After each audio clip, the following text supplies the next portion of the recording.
Here in the US, we celebrate Thanksgiving every year on the fourth Thursday of November. For those that didn't grow up here, it's basically everyone going to families' homes and eating an uncontrollable amount of carbs. That's also when we usually break out the treasured family recipes. For mine, it's my great-grandma's butterscotch pie and my personal favorite, the sage and onion dressing. No recipes written down here. If you wanted to learn how to make it, you had to watch Grandma.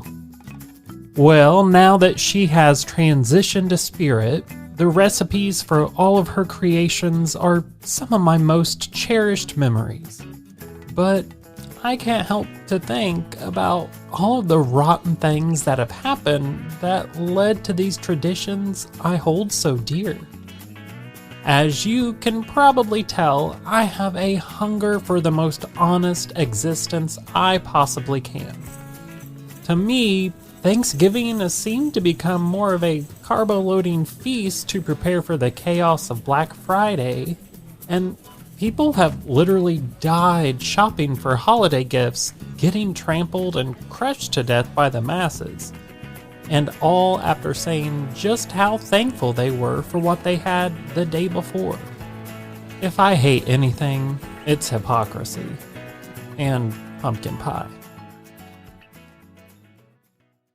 For many Native Americans, Thanksgiving is a national day of mourning. Like how on Indigenous Peoples Day, on October 10th this year in the U.S., we reflect on the atrocities committed by Christopher Columbus and how they impacted the lives of countless generations of native civilizations. Well, that all got my mind racing, and I thought, I know the history we learned in school is very whitewashed and mostly false. As children, we are taught that Pilgrims arrived at Plymouth Rock, they struggled, and Native Americans helped them. They celebrated with a feast that is now called Thanksgiving, and they all lived happily ever after. Well, if you believe that, I have a bridge to sell you. I wanted to know how the Pilgrims really treated the Native Americans who helped them survive. For 1 second, I did not believe that it was as happy-go-lucky as the little plays we put on in school. If we know anything from history, it's that the colonials weren't kind to the natives. At least for very long, once they got what they needed. Trail of tears, smallpox blankets, churches kidnapping their children for reprogramming and murder, eradicating their culture, stealing or poisoning their ancestral lands and values. I could go on and on. So, I will.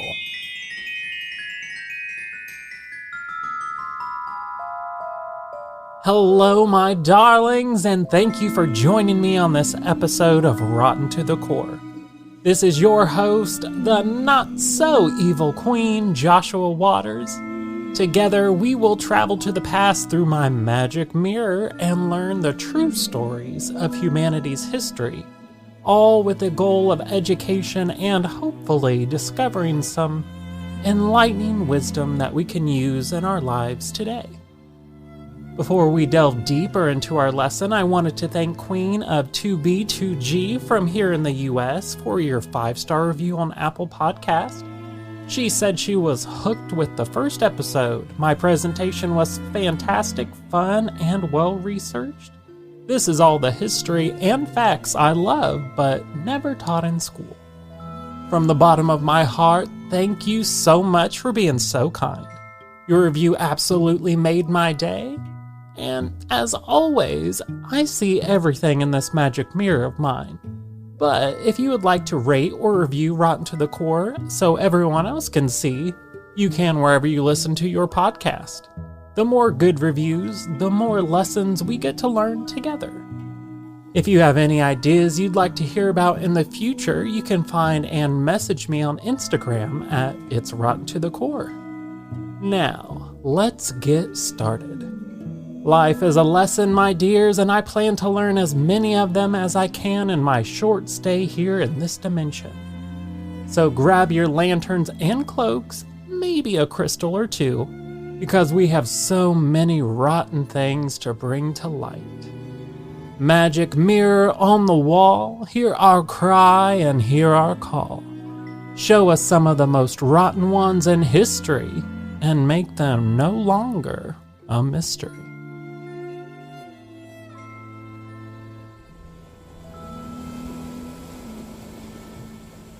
Today, students, we are going back to the 1600s. The Pilgrims first landed in Provincetown Harbor in what is now Massachusetts in 1620, exactly 402 years ago.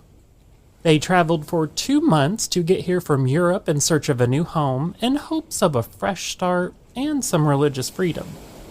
If you listen to my Queen Elizabeth I episode, you'll remember that she really stirred the pot when she declared that she was a Protestant. Once she passed, her nephew who replaced her, King James, commissioned the King James Version of the Bible. We will be learning all about him in a future episode. The Pilgrims were wanting to escape all of that, though, and sought their own promised land. So, they set sail for the New World. The problem for them was that this country wasn't new or theirs to claim. It was already taken by Native Americans for over 15,000 years. The audacity of the colonials to just walk in and take over. I really wish they could have had more empathy and less spreadable diseases. Could you imagine how amazing this country and world would be if we combined our lives instead of all of the bloodshed, learning to live in harmony with nature and each other versus eradicating it for profit? And all for what? Highways, pollution, climate change, deforestation, and a once-a-year feast and deadly shopping discounts. Oh boy.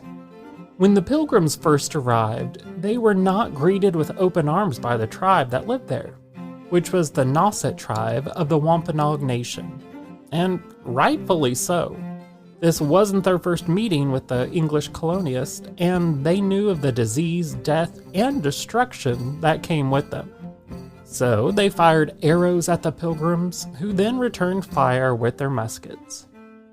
Just imagine someone breaking into your home, and as you try to defend it, the intruder starts shooting at you. This is exactly the same thing, and the Nauset tribe had every right to protect their home. The Pilgrims quickly left the area in search for a different settlement place. They quickly found the perfect spot, but it was not the paradise they had hoped for. They came across a village that was cleared of trees, had good hills for defense, and was suited for extreme winter conditions. It had been, until recently, a village of the Wampanoag natives, who were all killed by what was called tribal fever, and at what seemed to be a rapid rate. Bodies were still unburied, skeletons were scattered around, with some still remaining in the homes. Tribal fever was just another one of the deadly gifts that colonists had brought to the native tribes that they first encountered. The deaths were as horrifying as they were numerous. Victims experienced high fever, chills, and excruciating pain, with blood pouring from their mouths and ears. In a futile effort to find relief, sufferers would throw themselves into the water and roll around in hot ashes. Husbands and wives committed mutual suicide, stabbing themselves with arrows and knives, or leaping off of cliffs. All of the despair in the village didn't deter the Pilgrims, though. They were so desperate as their numbers dwindled more and more every day. The high-sodium diet they consumed on their voyage didn't exactly supply them with the nutrition that they would need to survive what they would soon learn were the harsh winters of the East Coast. They were so unequipped for the climate that by their first spring here, only 47 of the original 102 were left. This is a good example of just how complex the voyage across the sea was for them. Why didn't they just go back? Well, not only was it a long and challenging journey, but they also didn't have enough food to make the return trip. And the ships they came over on were old and in desperate need of repairs. They were pretty much stranded here. Once the ground began to thaw that spring, the Pilgrims started to plant the corn that they had found in the abandoned storehouses of the village. Along with luck in finding usable seeds, they encountered the first of the locals, besides the firing of guns and arrows. One day, a native man came from the forest, made his way into the center of town, and was greeted with muskets pointed at him from every direction. To the Pilgrims' surprise, he greeted them in English, welcomed them to the new land, and, even more surprisingly, asked for a beer.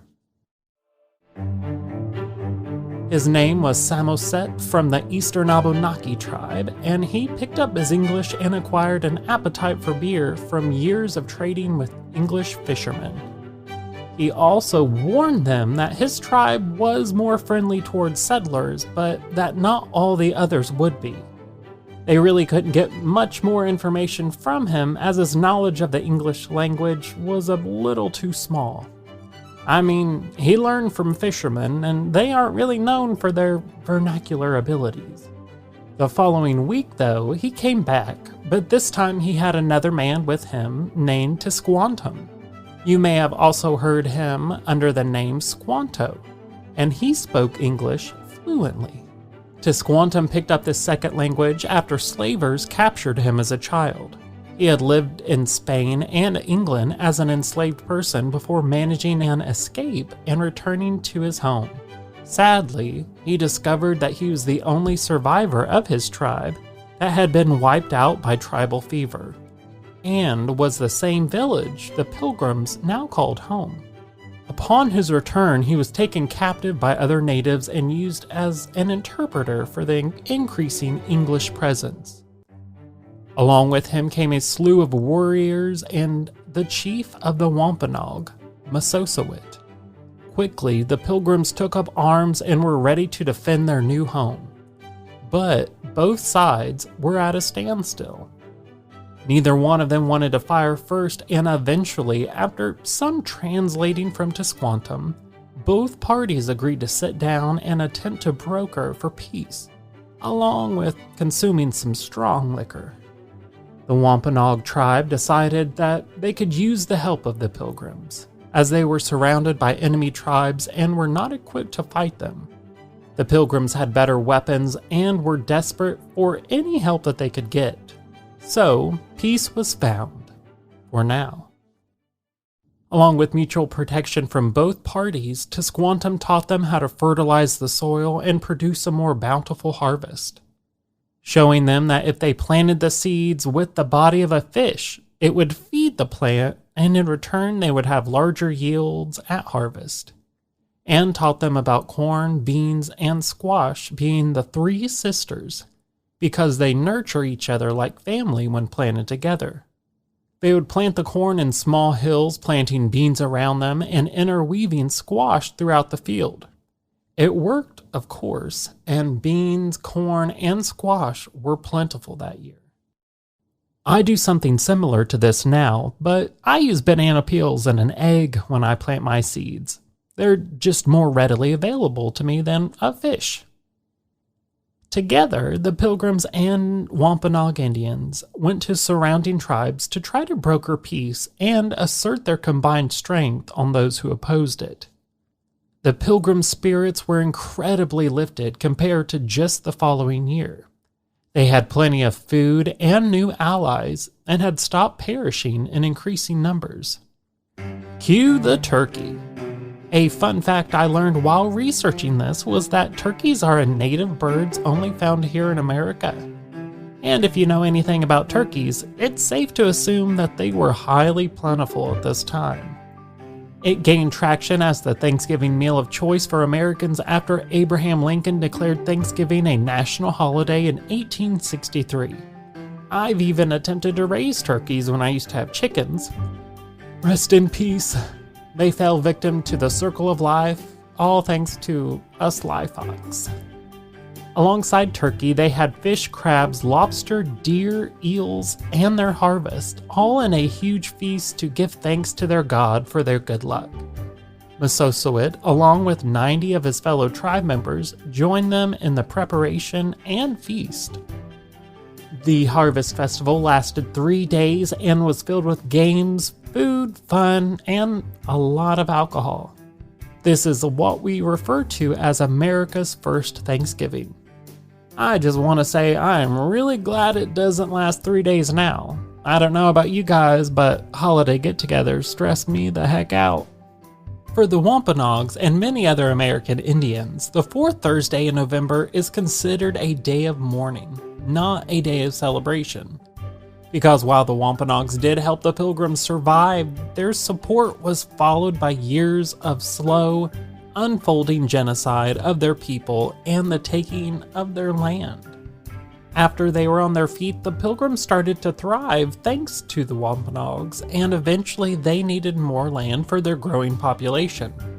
Soon their eyes were set on the surrounding tribes' ancestral lands, and thanks to their muskets and growing numbers, they quickly eradicated or forced out the native tribes all around them. It was a real, thanks for saving us, but now we want more situation, and the people who had so graciously helped them survive were now in a fight for their own survival. Today, nearly 800 native tribes have survived the attempted genocide of their people. The government recognizes 574, but over 200 still aren't, which affects tens of thousands of members and limits the help and protection that they can receive. I'd safely place money on a bet that says that the land that those 200 plus tribes call home is rich in oil or some other financially beneficial endeavor. Not recognizing them gives the government the ability to benefit from the land, like running oil pipelines and polluting the ground and water, rather than preserve the rich cultural history of those tribes. Land of the free, more like land of the bottom dollar. These tribes are still suffering today. Besides land stealing and unrecognition, many U.S. tribes have been hit hard by the addiction and overdose crisis. One study found that Native Americans had the highest per capita rate of opioid overdose of any population group. This is the true and unwhitewashed story of the Pilgrims and their eventual eradication of the Native Americans who helped save their lives. I am all about the lessons, and this one made me upset and surprised. I wanted to try to find a way to channel all of that negativity into something beneficial. Here are some real, practical, and meaningful ways that you can give support to Indigenous people in your community and around the country. You can donate money to programs that support Native communities, such as the National Park Service and Tribal Preservation Program. But I will say those only support those recognized by the government. You can visit or volunteer on a reservation if allowed access. Talk about Native American issues such as the addiction crisis.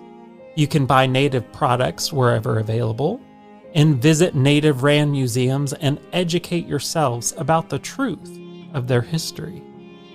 I really appreciate you all joining me on this Rotten to the Core episode. I hope you found it as eye-opening as I did. Please join me next time we discover more rotten things and people who have helped shape our world. I cherish every one of you. Please don't trample others on Black Friday. It's just stuff, and no junk is worth the life of another human being.